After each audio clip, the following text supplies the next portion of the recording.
नमस्कार दोस्तों, मेरा नाम शशांक कुमार सिंह है और आपका हमारा चैनल गांव घर के पत्रकार में स्वागत है।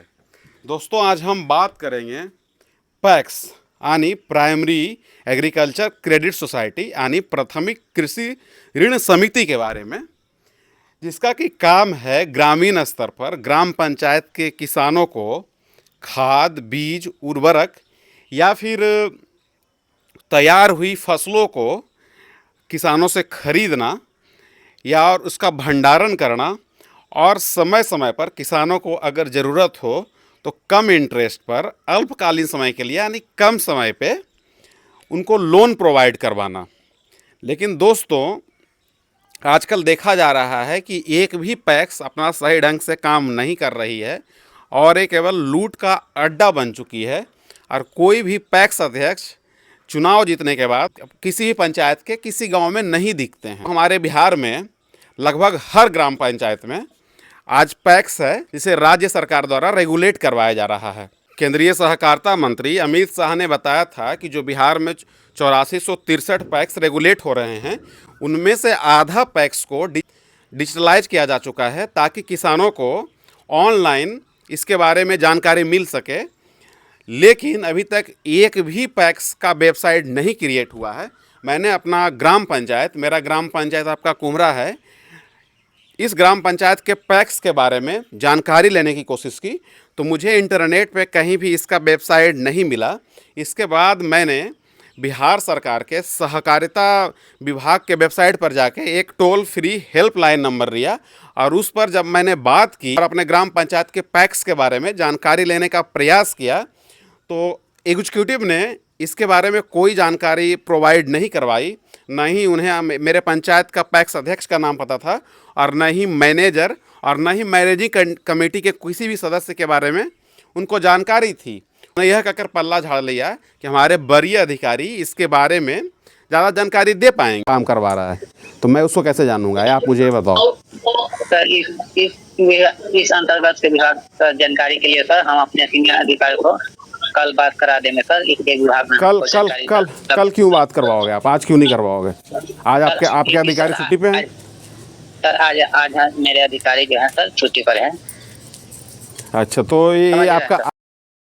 इसके बाद हम बात करेंगे कि पैक्स में कितने मेंबर होते हैं और किसका क्या क्या काम होता है। तो पैक्स कुल 13 सदस्यों को मिलकर बना होता है, जिसका कि हेड पैक्स अध्यक्ष होता है, जिसका हर 5 साल पर चुनाव होता है। जैसे कि पंचायती राज पर मुखिया का चुनाव हो या फिर सरपंच का चुनाव हो, इस तरह हर 5 साल पर पैक्स अध्यक्ष का चुनाव होता है, जिसकी कि वोटिंग की जाती है।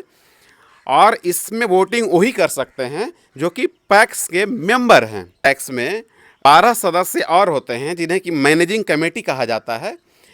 पैक्स का सीईओ जो है पैक्स मैनेजर होता है और इसके अलावा जो और 12 सदस्य होते हैं, इन सबों की नियुक्ति पैक्स अध्यक्ष के द्वारा ही किया जाता है।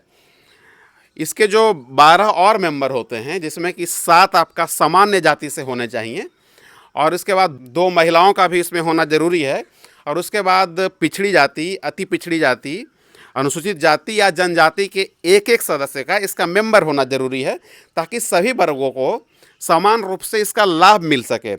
लेकिन पैक्स अध्यक्षों ने और इसके सदस्यों ने मिलकर इसे लूट का अड्डा बना दिया है।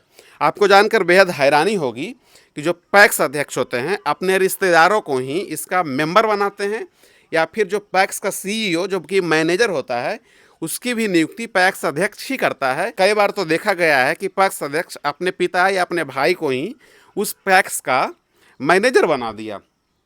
तो इस तरह पैक्स जो है पूरा लूटपाट का अखाड़ा बनकर रह गया है।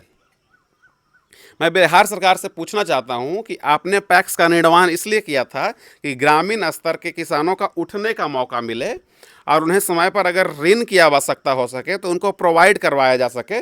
लेकिन मैं दावे के साथ कह सकता हूं कि आज किसी भी मेरा पंचायत ही क्या है, बिहार के किसी भी पंचायत के पैक्स अध्यक्ष फील्ड में नहीं घूमते हैं जीतने के बाद और किसी भी साल किसानों को समय पर न बीज प्रोवाइड करवाते हैं, न उर्वरक प्रोवाइड करवाते हैं और न ही खाद प्रोवाइड करवाते हैं। दोस्तों, आजकल बिहार में धान रोपाई का काम चल रहा है, लेकिन यहाँ पे खादों की भारी किल्लत है।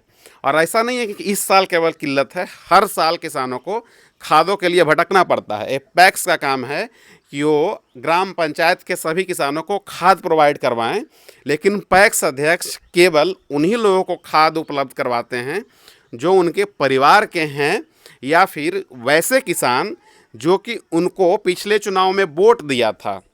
दरअसल पैक्स में वही वोट कर सकता है जो पैक्स का मेंबर है, और पैक्स का मेंबर बनना भी कोई युद्ध से कम नहीं है। इसका जब आप मेंबरशिप के लिए अप्लाई करेंगे तो आप तभी उससे जुड़ पाएंगे जब पैक्स अध्यक्ष आपको रिकमेंड करे कि हाँ ये सही में किसान है कि नहीं। ऐसे में पैक्स अध्यक्षों ने क्या किया कि वो उन्हीं किसानों को रिकमेंड करता है जो उनको वोट दे सकें। वो जानबूझकर इसमें पैक्स मेंबरों की संख्या को नहीं बढ़ाना चाहता, क्योंकि अगले चुनाव में वैसे किसान जो उसे वोट नहीं दे सकते अगर जुड़ गए तो विपक्षी कैंडिडेट को वोट दे सकते हैं और उसे चुनाव में हार का सामना करना पड़ सकता है। ऐसे में क्या हुआ कि जैसा ही मेरे ग्राम पंचायत में करीब 4 से 5 हज़ार किसान हैं, लेकिन आज तक केवल 700 से 800 ही पैक्स मेंबर बन पाए हैं, क्योंकि पैक्स अध्यक्ष बाकी लोगों को जुड़ने ही नहीं दे रहा। तो मैं केंद्रीय सहकारिता मंत्री अमित शाह और बिहार सरकार सहकारिता मंत्री रामकृपाल यादव से पूछना चाहूँगा, तो क्या केवल वही किसान पैक्स का लाभ उठा पाएगा जो पैक्स अध्यक्ष का रिलेटेड है? तो इस तरह से दोस्तों क्या हुआ कि जो पैक्स अध्यक्ष एक बार चुनाव जीत लिया वो बार बार चुनाव जीतता है। बिहार के कई पैक्सों में तो ये देखा गया है कि कई लोग 30-30 सालों से पैक्स अध्यक्ष बने हुए हैं। मेरा ही पंचायत में जो पैक्स अध्यक्ष अभी का है वो 15 साल से पैक्स अध्यक्ष है, लेकिन मैं आज तक उसको चुनाव जीतने के बाद एक दिन भी नहीं देखा हूँ कि वो पंचायत में घूमता है या फिर किसानों का दर्द लेता है। हद तो तब हो जाती है जब किसानों का फसल तैयार हो जाता है तो उसकी भी खरीदगी नहीं करता है।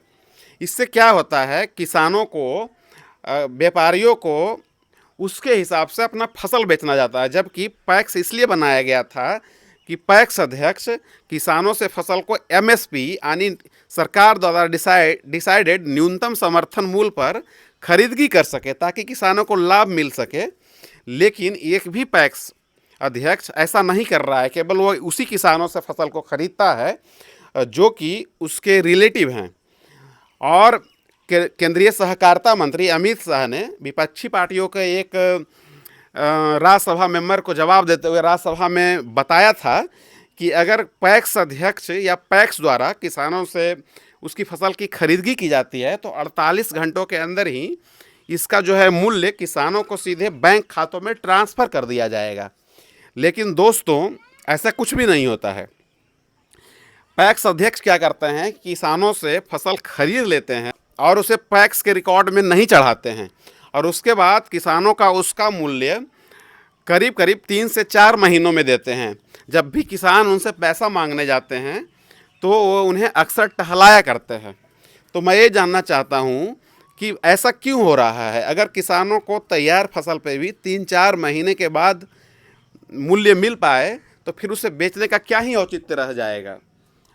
केंद्रीय मंत्री ने अपने जवाब में ये भी बताया था कि टैक्स की निगरानी के लिए स्टेट लेवल के सेक्रेटरी और ज़िले का कलेक्टर समय समय पर इसकी जांच करता है और उनकी बैठकें करता है ताकि ट्रांसपेरेंसी और अकाउंटेबिलिटी बनी रहे। लेकिन एक भी पैक्स आजकल बिहार में अच्छे से काम नहीं कर रहा है।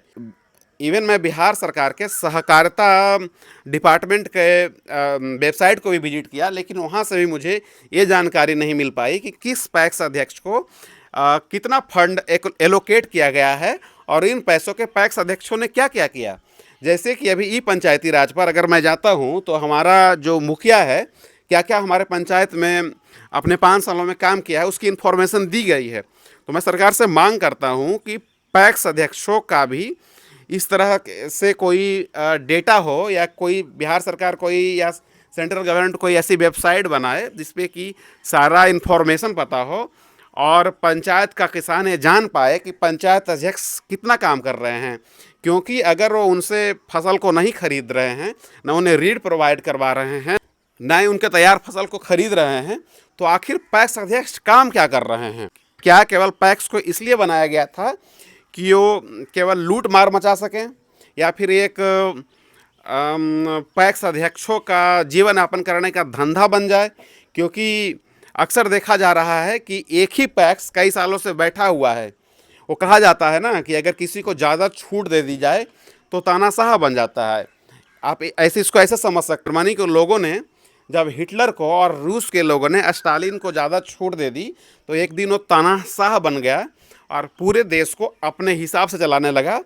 और दोनों ने अनावश्यक रूप से कई युद्ध किया जिससे जर्मनी और रूस को काफ़ी हानि हुई और दोनों देश एक समय पर काफ़ी आर्थिक नुकसान झेले और लगभग बर्बादी के कगार पे पहुंच चुके थे।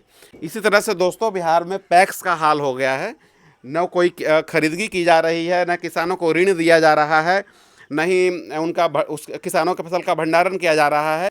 तो मैं central cooperative minister Amit Shah और बिहार सरकार के कोऑपरेटिव मिनिस्टर रामकृपाल यादव से हाथ जोड़कर विनती करना चाहूँगा कि अगर उन्हें सच में बिहार के किसानों की चिंता है तो एक बार वो ग्रामीण स्तर पर आकर किसानों से बात करें कि पैक्स अध्यक्ष कैसे काम कर रहे हैं। नहीं तो मैं ये कहना चाहूँगा कि उन्होंने पैक्स को इसलिए बनाया है ताकि कृषि पदाधिकारी पैक्स अध्यक्षों के साथ मिलकर लूटपाट कर सकें और किसानों को एक भी फ़ायदा नहीं दे सकें। तो दोस्तों इस वीडियो में इतना ही। मैं फिर एक पंचायत स्तर पर किसी और एक मुद्दे के साथ हाजिर होऊंगा। मैं प्लान कर रहा हूं कि हमारा पंचायत में हमारा गांव का जो मुखिया है कैसा काम कर रहा है। मैंने वेब पंचायती राज पर अपने पंचायत का एलोकेट फंड का भी काफ़ी डिटेल में एनालाइज किया है। उसमें भी मुझे करप्शन के काफ़ी सबूत मिले हैं। एक ही गांव में 2 कदम के आसपास रोड बना दिया गया है पक्का, और कहीं कहीं अभी भी केवल ईंट बिछाकर छोड़ दिया गया, इसलिए क्योंकि उस तरफ के लोगों ने पिछले चुनाव में मुखिया को वोट दिया था और इस तरफ के लोगों ने मुखिया का वोट नहीं दिया था, ऐसा मुखिया का मानना। में पक्की सड़क बनाई गई है जिसको कि ढलाई भी कहते हैं। तो उसमें कहा गया है कि मैंने मिट्टी भरवाया, उस पर ईंट बिछवाई और इसके बाद उस पर प्लास्टर किया, लेकिन इन लोगों ने पूरा पैसा लाखों लाख रुपया निकाल कर केवल पहले से बने रोड पे केवल ढलाई कर दिया, वो भी काफ़ी कम। सीमेंट उस पर काफ़ी कम दिया गया है, उसमें केवल गिट्टी और घटिया स्तर का बालू दिया गया है, जिससे 1-2 साल में ही रोड फिर से टूट गया है। तो अगले वीडियो में मैं पंचायत स्तर पर जारी भ्रष्टाचार को उजागर करूंगा। हमारे चैनल को सब्सक्राइब करना ना भूलें ताकि जैसे ही मैं वीडियो डालूं तो आपको इन्फॉर्मेशन मिल सके और आप गांव घर से जुड़े रह सकें और जान सकें कि ग्रामीण स्तर पर कितनी भ्रष्टाचार व्याप्त है। क्योंकि दोस्तों शहर का कोई पत्रकार आपको गांव में आजकल ये नहीं दिखाने आता कि गांव में क्या है। गांव को भी बताना ज़रूरी है, गांव के भी मुद्दे काफ़ी अहम हैं। तो मैं लगातार इस मुद्दे पर वीडियो लाता रहता हूं। तो आप हमारे चैनल को सब्सक्राइब ज़रूर करें। फिर हम जल्दी ही एक नए मुद्दे के साथ हाजिर होंगे।